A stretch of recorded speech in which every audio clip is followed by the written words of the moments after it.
The sound of gunfire echoed through the main street of Idaho City, Idaho, as the notorious outlaw Jasper Quinn fell dead in the dust, his body riddled with bullets from the man everyone called the Steel Sentinel. Hollis Taylor watched from the boardwalk, her heart hammering against her ribs, as Preston King holstered his smoking revolver and turned his cold, unforgiving eyes toward the gathering crowd. It was the summer of 1876, and Idaho City was clinging to life after the gold rush had dwindled, leaving behind those too stubborn or too broke to leave. Hollis had arrived just 3 months earlier to take over her uncle's apothecary after his passing, and in that short time, she'd heard enough stories about Preston King to know he was a man to avoid. "He's killed more men than smallpox," her neighbor Mrs. Wilkins had whispered one evening as they watched him ride through town. "They say he can't feel nothing at all. Got a heart of stone and hands that only know how to deal death." Hollis believed it now, watching as he nudged Jasper's body with the toe of his boot, seemingly unmoved by the taking of a human life. His face, partially hidden beneath the shadow of his wide-brimmed hat, betrayed no emotion. "Anyone else want to try robbing the bank today?" Preston's voice was low, graveled, but it carried across the stunned silence of the street.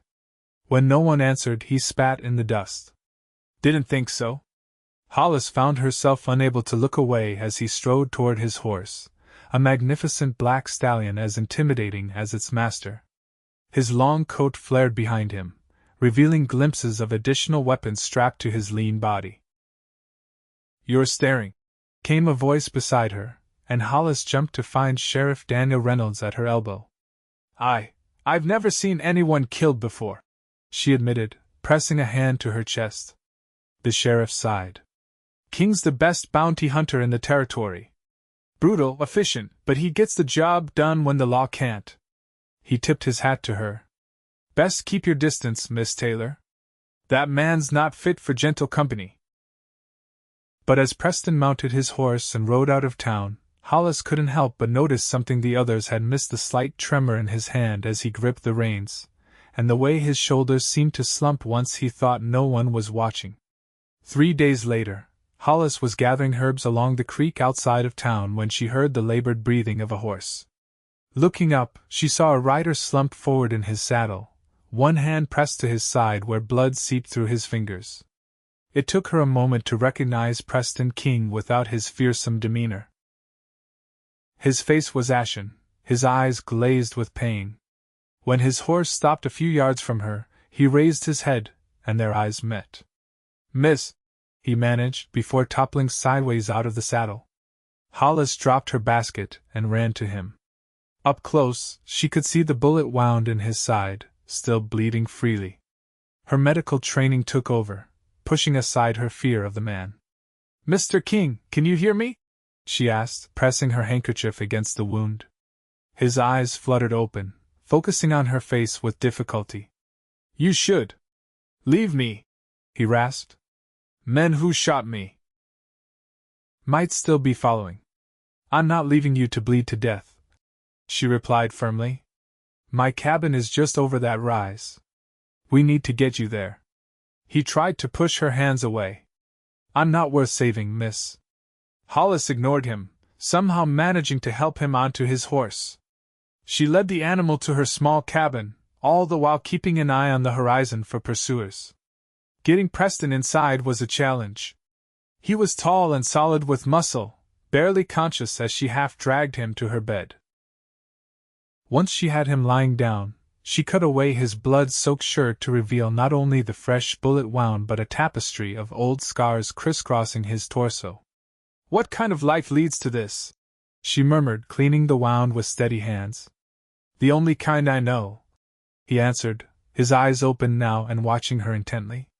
She worked silently, extracting the bullet, cleaning and stitching the wound. Throughout it all, Preston barely made a sound, though beads of sweat formed on his brow and his jaw clenched tight enough to crack teeth. "You have skilled hands," he said finally, as she bandaged his side. "My father was a doctor in Boston," she explained. "I assisted him until he passed. Boston's a long way from Idaho City." She smiled slightly. So is wherever you're from, I'd wager. His eyes, a startling blue she hadn't noticed before, studied her face. Kentucky. Though it's been so long, I hardly remember it. Hollis prepared a tincture of willow bark and herbs, helping him drink it to ease the pain and prevent fever. As he drifted off to sleep, she heard him mutter, "You shouldn't have helped me. There's nothing good left in me to save." For 5 days, Hollis tended to Preston, changing his bandages, forcing medicine down his throat when fever took hold, and bathing his brow with cool water. On the 6th morning, she awoke from where she'd been sleeping in a chair to find him sitting up, watching her. "You talk in your sleep," he said, his voice stronger now. Hollis felt heat rise to her cheeks. "What did I say?" "You were arguing with someone named Mother about proper ladies not wearing trousers."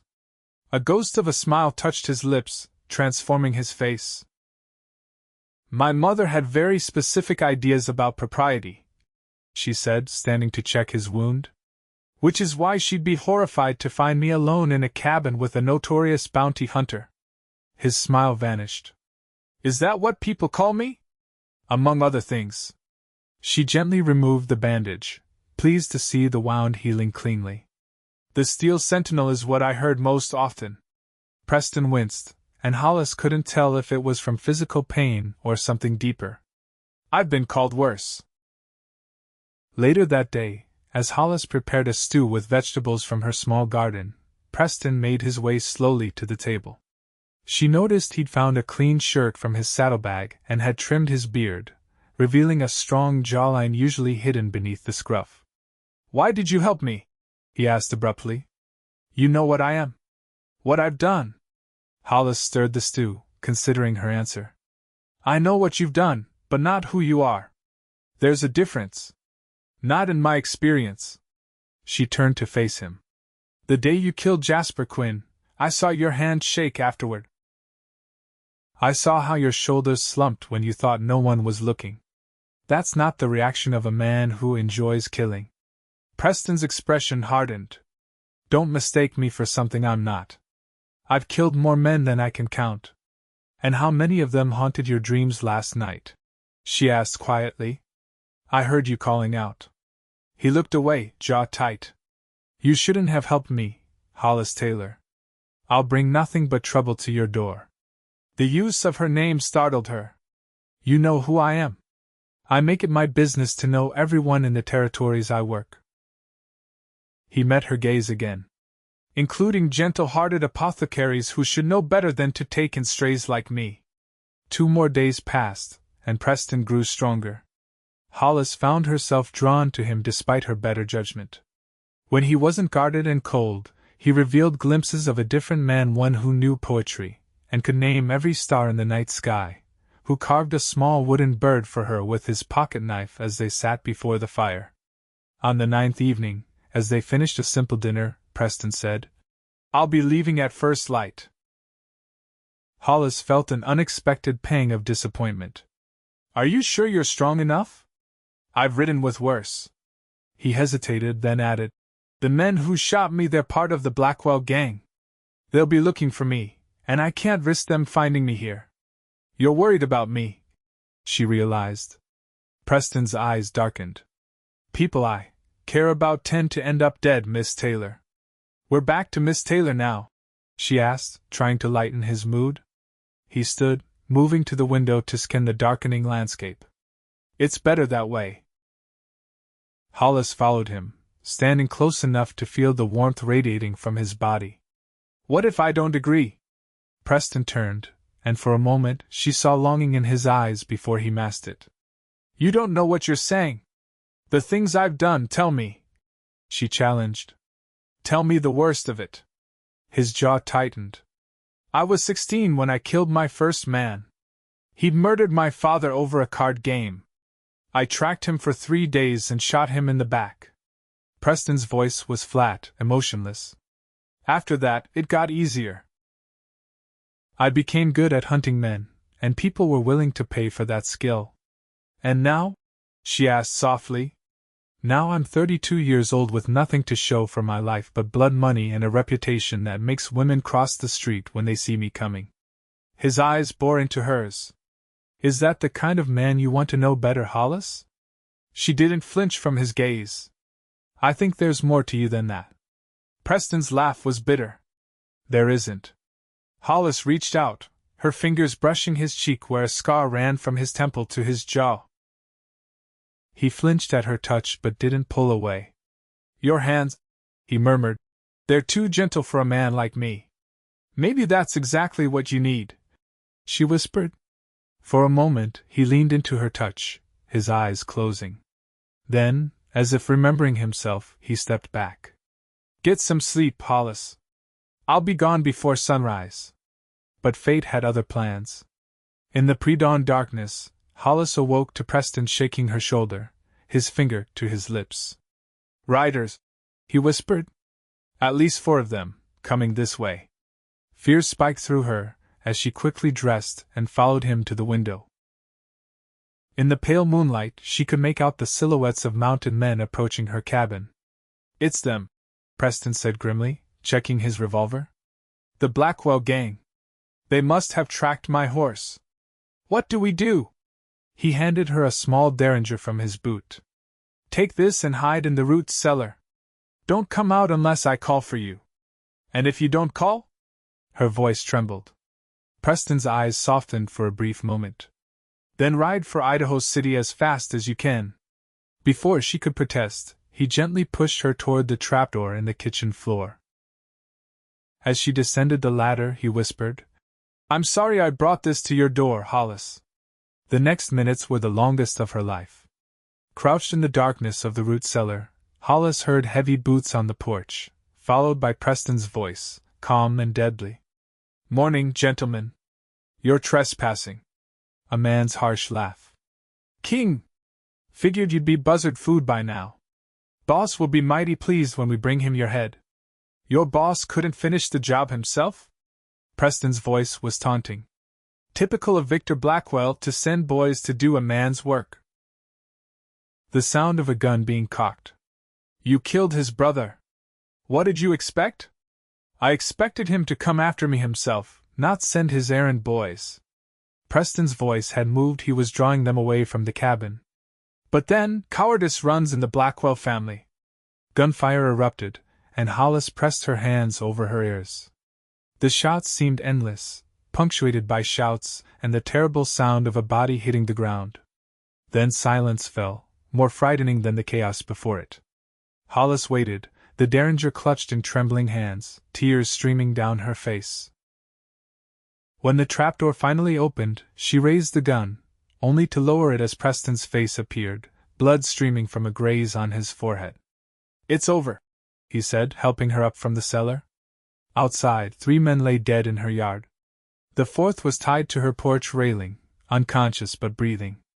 I saved one to take back to town, Preston explained, wincing as she examined his head wound. There's a bounty on all of them. Hollis glanced at the bodies, then back to his face. You could have been killed. Wouldn't be the first time someone tried. His attempt at humor fell flat as he swayed slightly. She guided him to a chair. You're in no condition to ride to town. Have to, he insisted. Victor Blackwell will send more men when these don't return. Then I'm coming with you, she said firmly. You'll bleed to death before you reach Idaho City on your own. Preston started to protest, then seemed to recognize the determination in her eyes. You're the most stubborn woman I've ever met, Hollis Taylor. I'll take that as a compliment, Preston King. They rode double on his horse, the captured gang member slung over Hollis's mare. Preston insisted on taking the reins despite his injuries, and Hollis wrapped her arms around his waist, acutely aware of his solid warmth against her. What will you do after you turn him in? She asked as they rode. Preston was silent for so long she thought he hadn't heard. Finally, he said, Move on. Find another bounty. It's all I know. It doesn't have to be, she ventured. What else is there for a man like me? Hollis rested her cheek against his back. A different life. If you wanted it. Their arrival in Idaho City caused a stir. Sheriff Reynolds was stunned to see Hollis riding with the infamous bounty hunter, her arms around his waist as if they belonged there. The captured Blackwell gang member was quickly locked up, and Preston collected the substantial bounty for all 4 men, insisting that half of it belonged to Hollis. "I won't take your money," she protested as they stood outside the sheriff's office. "It's not charity," he said firmly. "You saved my life and lost your home because of me." "My home?"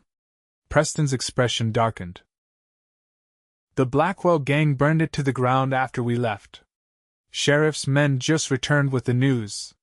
Hollis felt the world tilt beneath her feet. Everything she owned, all her father's medical books, her mother's silver hairbrush, all gone. Preston caught her elbow, steadying her. "I'm sorry, Hollis.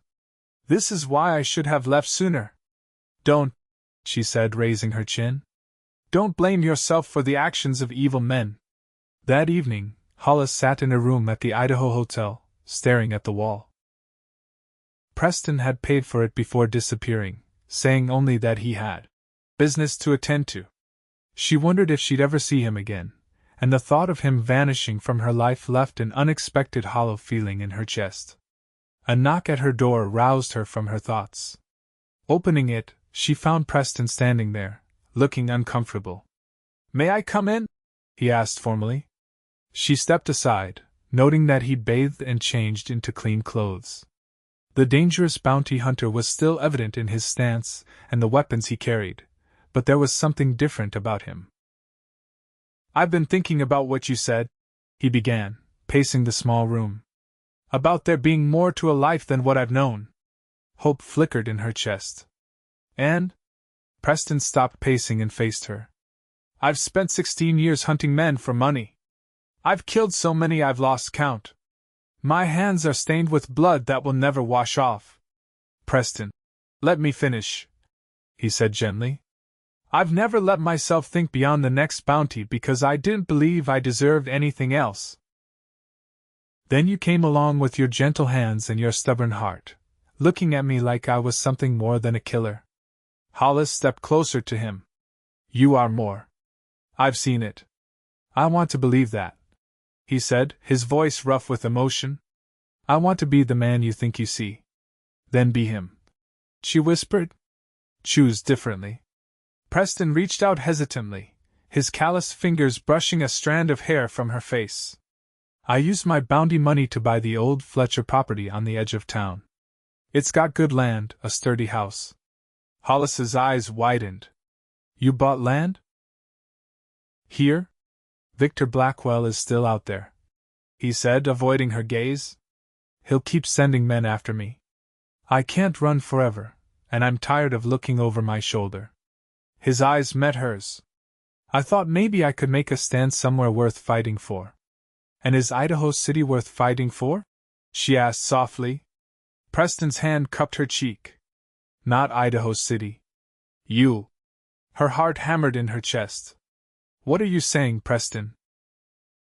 "I'm saying that if a gentle-hearted apothecary who's lost everything because of me could find it in herself to give me a chance, I'd try to be worthy of it." His voice dropped to a whisper. "I'm saying that for the first time in 16 years, I want something more than survival." Hollis reached for his hand, turning it over to trace the calluses and scars that mapped his violent life.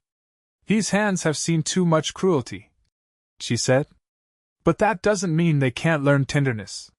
Preston's breath caught as she pressed a kiss to his palm. "Hollis, I don't know how to be tender." "Yes, you do," she insisted. "I've seen it in how carefully you carved that wooden bird, in how you made sure to ride between me and danger on the way to town." She placed his hand over her heart. "You just need to remember." He drew her closer, his forehead resting against hers. "I'm still the steel sentinel to most folk. They won't understand why you choose to be with a man like me." "I don't care what they understand," Hollis said fiercely. "I care about what I've seen in you when you thought no one was looking." Preston's lips found hers then, tentative at first, then with growing certainty. His arms encircled her, strong yet gentle, as if she were something precious he feared breaking. When they parted breathless, he said, "I can't promise you an easy life. Men like me make enemies.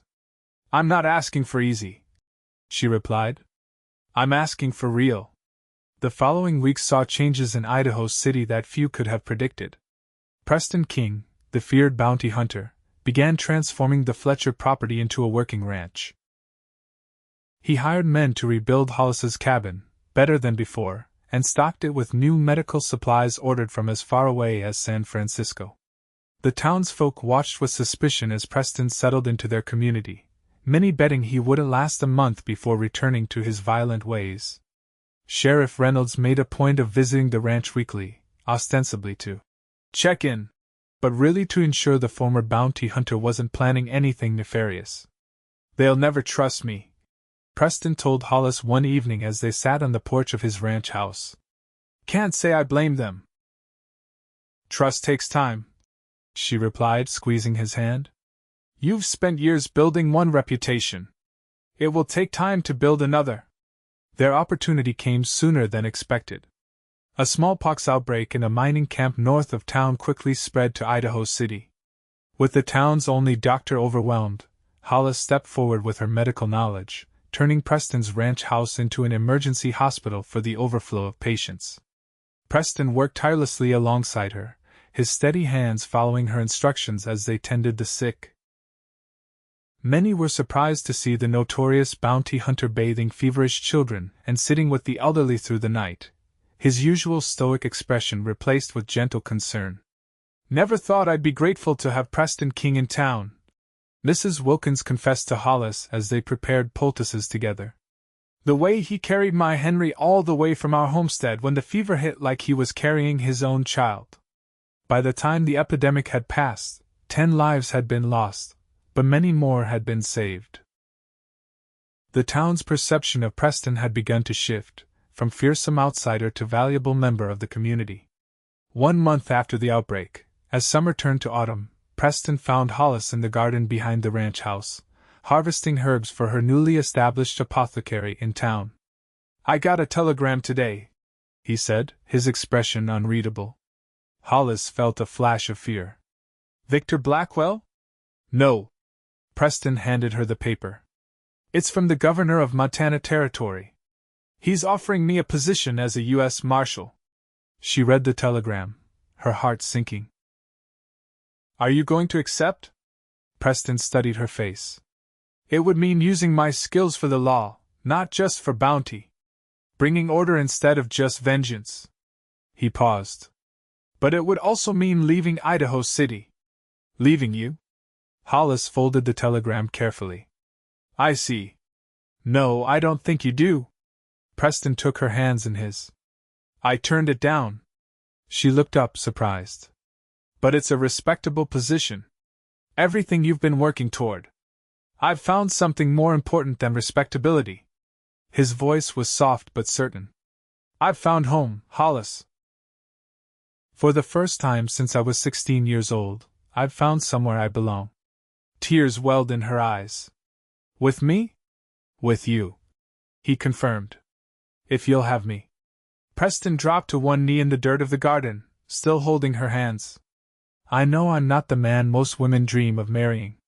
I'm scarred inside and out, and I've done terrible things that will haunt me forever. But if you'll have me, Hollis Taylor, I promise to spend the rest of my life trying to be worthy of your heart. From his pocket he withdrew a simple gold band. This was my mother's. It's the only thing I have left of her. Hollis pulled him to his feet, framing his face with her hands.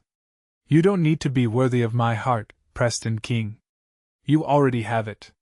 Their wedding took place on a crisp October day in 1876, with most of Idaho City in attendance, some out of genuine goodwill, others out of curiosity to see the fearsome bounty hunter wed the gentle apothecary.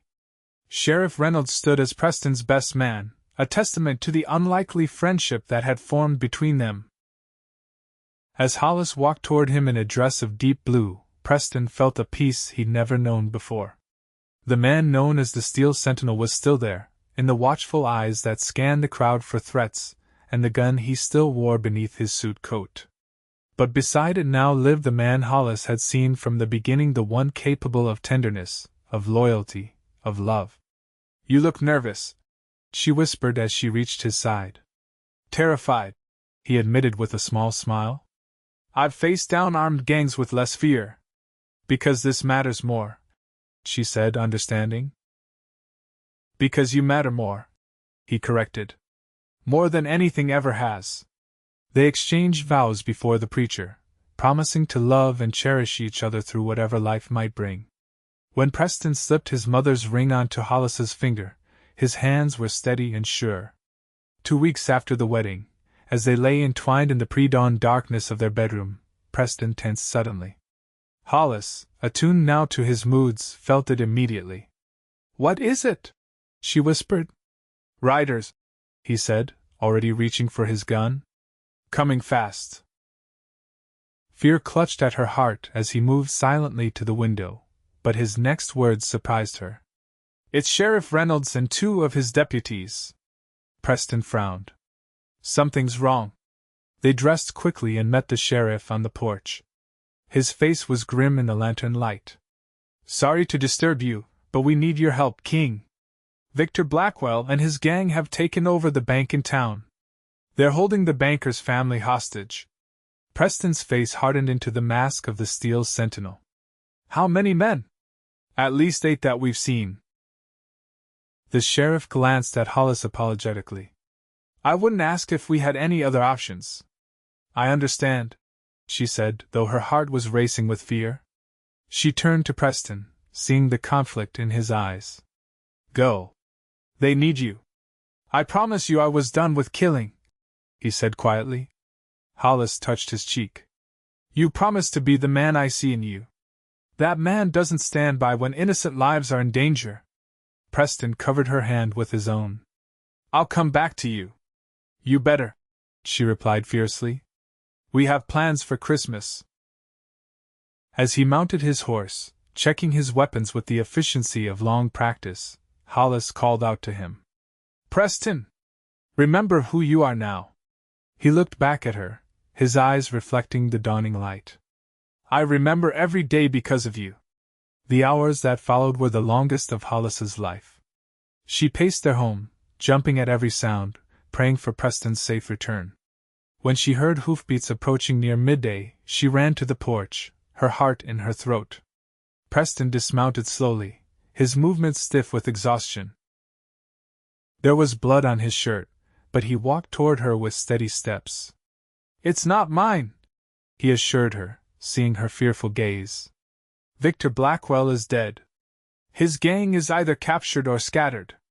Hollis wrapped her arms around him, breathing in his scent, feeling his solid warmth against her. And you?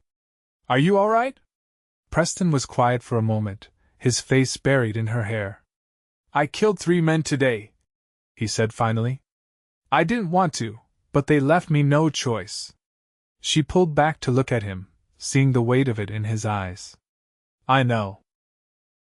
The strange thing is, he continued, before you, I wouldn't have cared. It was just a job. But now, he looked down at his hands. Now I feel the weight of every life I take. That's because you're not the man you used to be, Hollis said gently. The Steel Sentinel didn't care. Preston King does. He smiled faintly. Preston King, husband of Hollis King.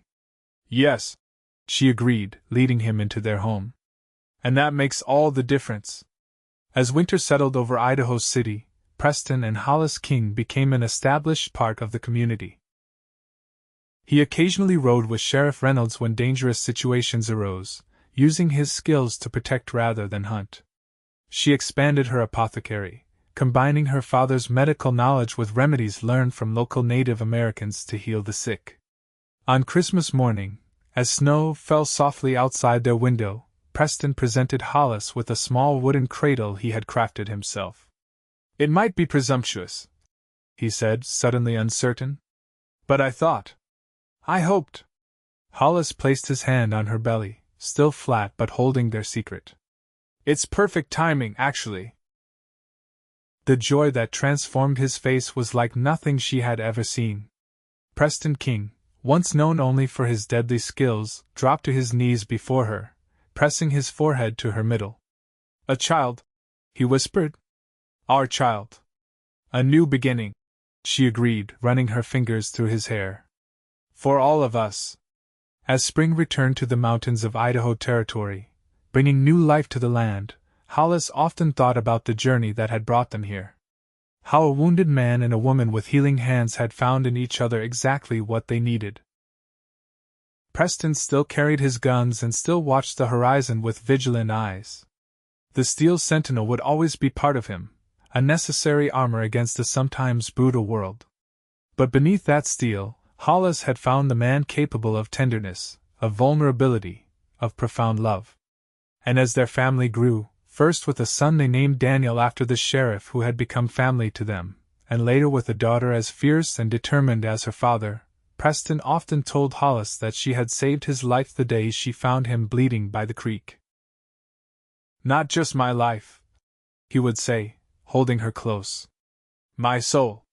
To which she would always reply, "I didn't save anything. I just showed you what was already there, beneath the steel,